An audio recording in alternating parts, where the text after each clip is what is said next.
प्रदेश के रीवा में राहुल गांधी ने खिताब किया। उन्होंने कहा कि इलेक्शन कमीशन मुझ पर जबरदस्ती पाबंदी आयद कर रहा है। चौकीदार को सिर्फ मैं नहीं बल्कि पूरा मुल्क चोर समझता है और अब तो हाल ये है कि बीजेपी के जलसों में भी कोई डर से चौकीदार का नाम नहीं लेता, क्योंकि उनके जलसों में भी अवाम खुलेआम चौकीदार चोर है का नारा बुलंद करने लगी है।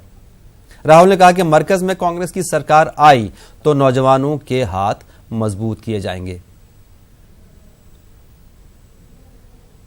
देश को लगा था कि नरेंद्र मोदी जी किसानों की चौकीदारी करेंगे, मजदूरों की, छोटे दुकानदारों की, कमजोर लोगों की। पता लगा चौकीदार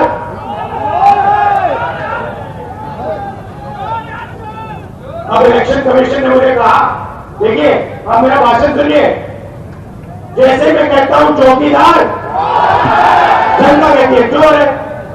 अब मुझे इलेक्शन कमीशन कह रहा है कि आप चौकीदार शब्द नहीं प्रयोग कर सकते, आप चौकीदार नहीं कह सकते, क्योंकि जब आप चौकीदार कहते हो जनता कहती है।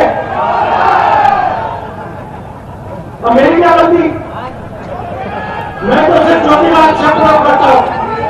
अब नरेंद्र मोदी जी भी झिझक के चौकीदार शब्द मीटिंग में आजकल नरेंद्र मोदी जी भी चौकीदार